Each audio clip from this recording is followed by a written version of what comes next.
Hey, YouTubers, Tasman here, bringing you another episode of Tasman's Foundry Virtual Tabletop version 12 from the ground up. And in our last episode, we went over a continuation of, which one was it? Hold on, let me look real quick. I had it a second ago. Oh, the tidy sheet. And in this episode, this one might take more than one episode. I'm not 100% sure yet. I didn't get a lot of chance to really delve into it and practice some of the things. But this is one I've used a lot. But like I said, on these mods, more than anything, I'm hoping to at least pique your interest and give you a basic idea of how I use them, not necessarily how they are used 100%. You can always do that extra research, just go look at their wiki pages or whatever and get that information, or just kind of mouse over the things. Lots of them have decent information there as well. So I didn't have, let me just double check. I don't think I had any comments. Let me close that real quick. I don't think there were any comments on the previous one. Actually, maybe I did. Was the previous one 44? No, it was 45. So yeah, I didn't have any previous comments. I did want to, I hate drilling this home to you guys, but I did get a dislike on the last episode. Don't know why. I'm fine. If you dislike something, you do that. That's fine. That's you. But I would really appreciate if you just told me why, so maybe I could fix it in the future. So yeah, I just got a dislike, don't know what I need to fix, so I'm not going to fix anything. So anyway, in this episode, what I was thinking we're going to look at is we're going to look at the token action HUD. And it comes for boatloads of systems, lots and lots of systems. It's Pathfinder 2e. It's with this one. Now, the one thing I don't like necessarily about this mod for a GM is for players it's really good because it will show the icon so you can tell, oh yeah, this is this type of attack. I don't know if these guys have the type of attack I'm thinking of. No, theirs might actually be okay. And maybe it's just in Pathfinder that it does it most. But I'll show you if I can find a creature that might do what I'm thinking. So anyway, let's go ahead and load that one. Basically, there's two parts to it. One is going to be a core, and then the second one will be whichever system you're using. So if you come in here and you just type action, like so, you should see something like this, token action HUD, and the token action HUD core, which it wants to automatically do. So you have the library, and then you actually have the system that you're going to be using with it. So we'll go ahead and activate that. And what this is going to do is it's going to put a bar at the top of our screen. I think if you've been watching all these episodes and stuff, you would have seen this. So if I click on a character now, you'll see that we get this nice little bar up here that gives us access to everything in the character sheet. One other thing, since it just reminded me, GM Notes did have an update. We're still running version 12, so I don't think this applies, but if you've already upgraded to version 13, GM Notes looks like the App V2 and Actor V2 sheets or applications, I guess, don't quite work correctly yet, so be careful with that. Other than that, let's just go look. So I'm going to go ahead and clear this, and let's see if it'll do it. Let's see if I click on this guy. No, actually, it's good. Maybe it's just Pathfinder where it uses a default icon for the different attacks. Let's look real quick and see what kind of creature. Maybe something that has a tail attack and some. Whoops, I want compendium. Let's go to. How about a monster? Probably a SRD. And let's see if I would imagine dragons have multiple attacks. They have tail and bite kind of things. Let's see if a pseudo dragon has multiple. And it's actually showing that it has icons for it, and maybe it's just, yeah, like this one has a bunch. Let's just add this little wyvern. which really isn't that little, it's large. So we have that. He's going to be pretty big. So one thing, oh, there's his health because of our token mold. So it rolled his health, so it's not a default. But if we go in here, so maybe it's just the Pathfinder 2e, and maybe it's even been fixed since I haven't used it in a while. Maybe that's what it is. But when, as a GM, you're using it, it has just a default icon here, and it doesn't necessarily have the words there. You actually have to hold a mouse over it for a second to have it pull up. And it might be better because it actually looks really good on both of these. So what token action HUD? Let's go look at its features real quick. Like I said, we're not going to necessarily go over every single feature. I mean, we'll read over them, of course, but you know, it's kind of outside the scope of this video to actually read every single thing, go over every single little thing. But if we end up with the things I actually use it for need more, then yes, absolutely, we'll do that. So as you can see, the HUD for the actual 5e system is only 8 components. But the core, and this is where it's for any system, is going to be a lot larger. And I believe this automatically sets. So, you know, if you have the Pathfinder 2e one, it should say Pathfinder 2e here. I think this automatically sets depending on which modules you actually have. If we actually, for whatever reason, had the 2e one here as well, then it might be here. Maybe the D&D 4e, I don't know. But some of the things I like about it, for example, right here, as you can see, it's really big. And that's one of the things I don't like is when it's really big. So I definitely change that to make it less big. Actually, maybe before I go in here, let's do this. So you can move this just by unlocking it. So if we mouse over, and you'll see there's the unlock the HUD. Now we can actually take it and we can move it wherever we want. We can, you know, put it how we want. We can also, when it's locked, we can go ahead and lock. We can also click this little arrow here and it shrinks it down for you. So if it's in the way, sometimes if you have lots of scenes and using other mods that give you, you know, kind of a directory structure of scenes, this might get in the way. Version 13 actually has scenes in just a little pop down, drop down that just goes straight down, and it's nice, small, very, very nice. But anyway, so here is, you know, all the features that you have on a character sheet is pretty much available here. You have their inventory, you have features, you have their attributes, you know, for ability checks, and saves, of course, because if you click on that, it says, is this a save or is it a check? You have all your skills in here. You have effects, you know, that you can apply on your guy, saying, oh yeah, I'm malnutritioned. Malnutritioned? That doesn't sound right. Or stuff like that. You have temporary effects that are currently running on your guy. These are because of, you know, our paladin shield here. And then you also have utility stuff. And then I believe if your health goes to 0, it automatically will put a death save in here as well under utility. If I click someone that has spells, you'll see now it actually has spells.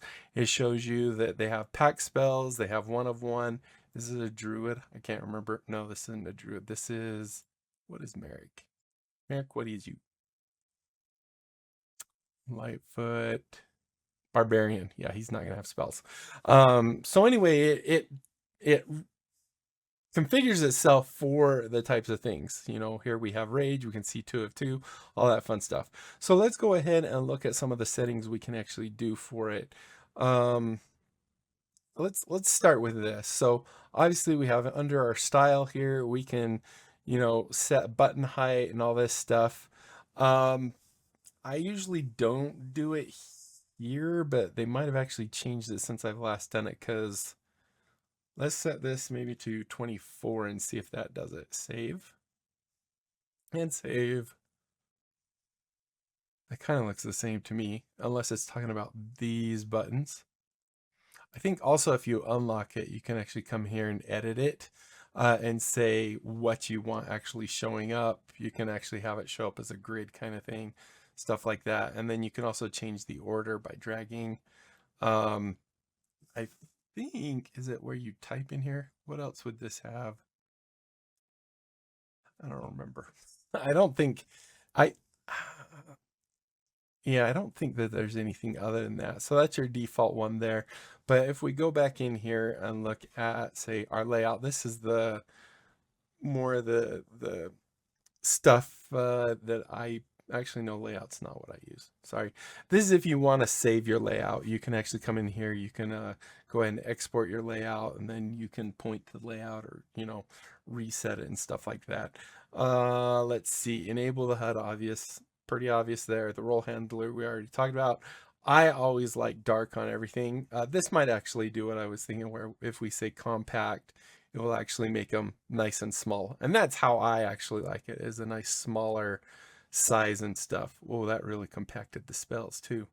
Obviously he doesn't, although it gave him, oh, you know why? I know why. Hold on. It's because it's not locked again. Locked will automatically filter it for the person. So if we go to spells, okay, it's still right. Excuse me. So that is that. This is what I like, dark. I don't like bright colors. In fact, if I could have this be dark, that would be heavenly for me. So this is, as the GM, if you want your players to be able to use it, you can choose them here. You can make it so they have to at least be a trusted player, assistant GM, or game master. If the other one that we'll end up going over works, I think it's better for players. Kind of gives almost, if you played Solasta or other games kind of like that, it kind of has that feel to it. And I like that better. So if you don't want it bugging your players because the other one's working perfectly down here, you can actually come in here and say, yeah, don't only let the GM see it. Sometimes for the GM, it actually works better to have that, depending, at least in, I'm trying to think. Yeah, it's completely up to you. So if you want to enable customization, that's the little cog that appeared at the end. You can do that. So that will make it so they can actually configure it. In enabling the compendium actions. This I don't even touch. World settings enable token action HUD core can make your journal entries, these macros available from the action HUD. I've never done that before, so I don't know too much about that. Enable macro actions. That's pretty much what it says. Direction auto sound. This is actually kind of handy. Right now it knows, because it's so close to the top, with it being an auto, it knows that it should probably drop down. If we came in here and unlocked it and then bring this all the way down here, now you'll see it's actually popping them up from the top. So I personally like it to be like this. And I usually kind of line it up so that it's at the bottom of this button, because I have another module, I believe it's one of Monk's scene navigation, that kind of makes this so that you actually have, multiple scenes up here. They kind of act as folders if there is a folder, and then it will put the scene actually down here. So it stays out of the way. I usually do that. So I'm going to go ahead and just lock it right there. So that's what the auto is. If you want to force it, you can make it always go up, which would make it go off the screen, or down, or just leave auto, which is fine. The grid is where it will just make this a little more, I guess, less floaty-ish, I guess. If we click on that, hit save, you'll see now everything lines up, which it's to taste. If you like it, if you don't, do what you want. That's how all this is. Do what you want. Do what feels good to you.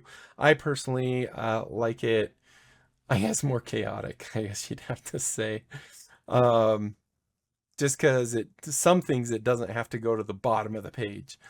So that's good for me. Then the HUD scale, this is the actual one I was thinking of. If we click on this, I don't know if it does it in real time.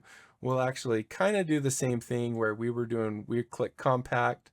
I'm gonna go back to 1 right there. You can actually change this HUD scale so it's even smaller. I'm kind of blind-ish, so I don't like that. This is when you allow dragging. So right now it's set to when this lock is on or off, you can actually drag it, but you can actually override that and say, you know what, you can drag it whenever, or I'm never going to allow you to drag it. Then we have the always show the HUD. What this does is basically if you have a character selected, it shows the HUD. If you don't have anyone selected, it goes away. If you have always show the HUD, it's because I'm GM, it's going to do it that way. We can actually, I don't know. Well, let's show it on the player screen real quick. So as you can see, always show HUD is here. You'll notice also that the changes that I made for mine doesn't necessarily do anything for them. But I do have like the little lock. If I do the unlock, I have the little edit. Oh, I was saying cog. I have the edit and I can actually make those changes. I can move this, down here, something like so, and then relock it. So if I click off of my characters, you'll see that the HUD is still here, even though I don't have a character selected, and it'll keep the last one selected. So here it's Merrick, here it's Kursk, and I don't think I don't have the ownership of Cephras. So if I do Kursk here or him, it's going to stay. And then if I don't have anyone selected, it's going to go back to whoever my main one is, which is Kursk right here.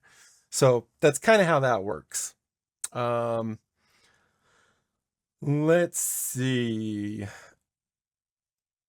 Where did we get to? We got to is it collapsible? That's if you want to collapse. And so right now it's set that when I just mouse over it, it automatically expands. So if I have a character and I mouse over it, it expands for me. If I have the click to open, then I actually have to click and then it opens up that one. I usually just leave the hover. Although if you're really hurting on desktop space, and I'm trying to grab this guy that's just a little bit under it, that could definitely be a little annoying. So as you want, the collapsible subgroups is, I don't know if I have any subgroups on any of these guys. And I definitely don't have a lot of space to show it. Technically, if there's subgroups, it's going to you're going to be able to collapse those down by left clicking them on the title. Display character. This is when the direct setting to down, display the character name above. So when we click on it, you can see that it's putting that there. If it's displaying up, it doesn't actually say it puts it below it. That's kind of interesting. Test that. Let me know if it does it. So if you have it down here and it's expanding upwards, does it just put the character name down here, or does it just not even show the character name? That would be a little annoying though, if you ask me, because then it's like, I'd have to actually go mouse over it to see what things they actually have to know if I've selected the right one. Yeah, let me know what you see when you do that. Sort actions alphabetically. Yeah, so if you go look in here under actions, it can sort them. So I think the default is unchecked, right? Is that yes? So do you want to sort them alphabetically or just the order that they're already in? Icon display, obviously that's the little icon in front of everything. Like I said, the D&D one actually seems to do pretty good. And maybe it's a setting in the Pathfinder 2e one that I just haven't played with. But in the Pathfinder 2e one that I've used, all it shows is a little icon here, but it's a generic icon. So this icon and this icon is going to be the same as just a strike. And then I have to mouse over it for a few seconds for the pop-up window to come up to tell me actually what it is. So I'm interested when we get to the Pathfinder 2e and the mods in there, if we can find out if that does that. Tooltip, full tooltip, or you can have name only or no tooltip at all. The delay, this is how long before it pops up. Right now, this is a second and a half. No, millisecond. I think it's 10,000 is 1 second. So it's one, oh, what would that be? I don't know. I'm really bad at that stuff. Mark active actions with an asterisk. So that will just put in here mark active actions. So if there's an active action, it'll mark it with a little asterisk. And then of course debug mode. Finally, we have in here, we have display spell information. So if we click on someone with a spell and we mouse over it, oh, sorry, wrong guy. There it goes. That has a little longer delay. So it gives that full spell information for you instead of just like the name. Where did I get to? Oh, yeah, display spell, concentration, stuff like that next to a spell's name. Does this actually... Actually, I think what that'll also do is right here, put it in this showing if it's a concentration spell or not, or something like that. Show uncharged items. That's basically going to kind of show you the same type of thing where we have these 1 of 1s and stuff like this. We have 10 and we're using 1, I guess, 1 of 1. I'm not sure exactly what that one meant. Show unequipped. So this is right now, if like we went under our inventory for Cephras here, which is also our actions, it's only showing things that we said are equipped. So if we come into our character sheet here, go under inventory, you'll see that we are actually equipping these various other things. See, they're in our actions. So if we didn't want the rope to show up, we would, there's kind of 2 places. One here is not equipped, but it's in our actions, our rations, and maybe torches. Maybe we don't want any of those showing. If I close that now under Cephras, it might have to be refreshed. I'm not sure. Because those weren't equipped, so, right? Yeah.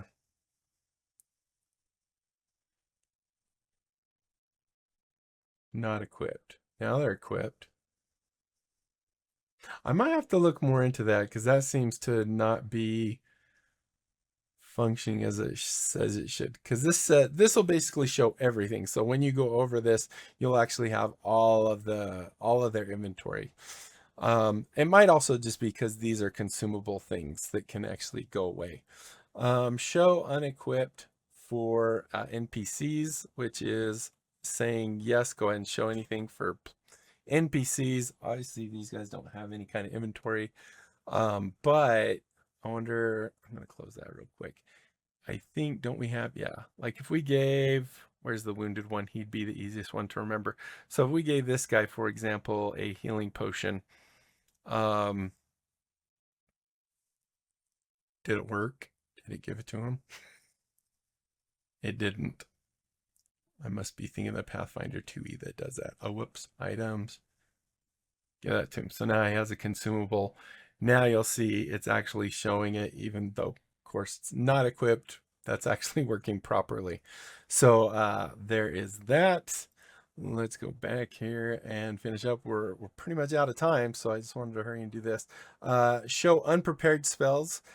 So this can get really confusing for players of that. I mean, I don't have a good spellcaster here.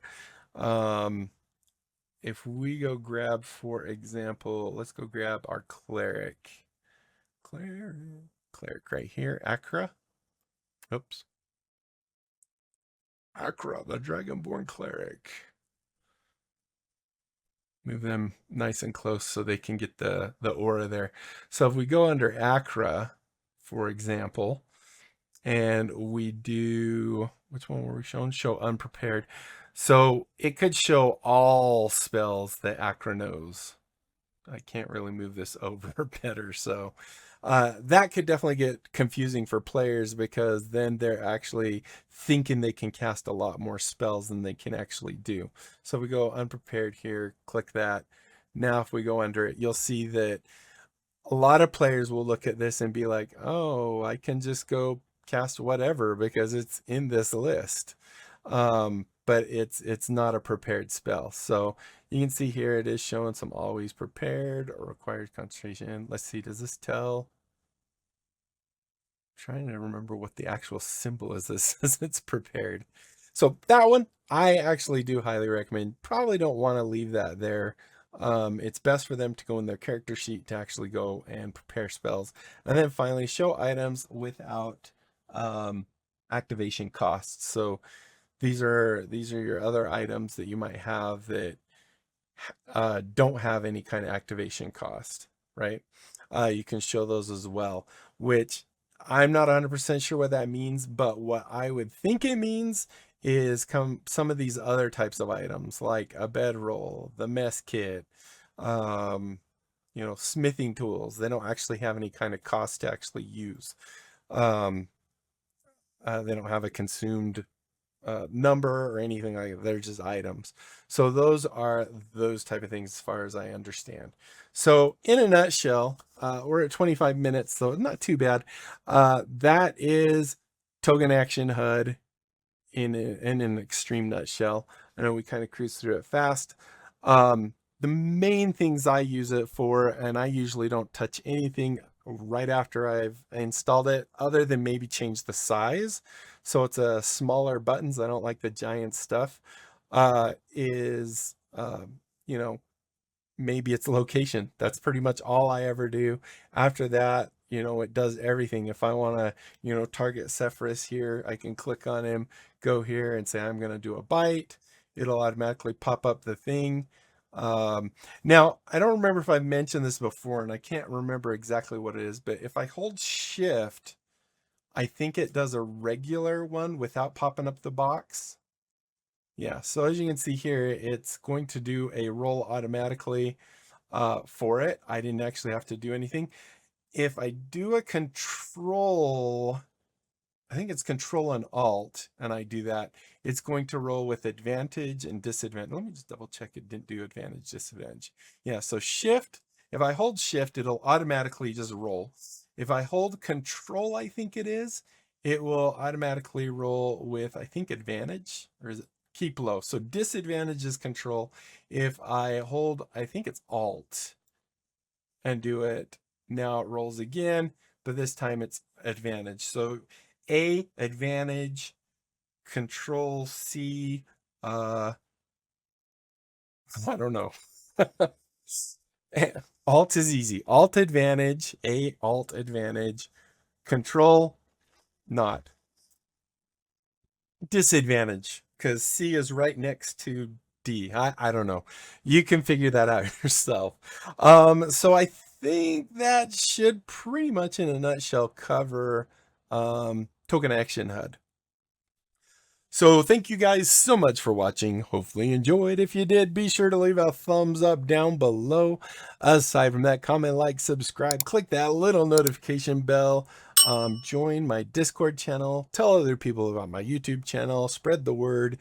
Let people check it out. If they like what they see, they can sub. We grow the channel. Everybody wins. And that is it, my friends. Until next time, I'll be seeing you later. Bye.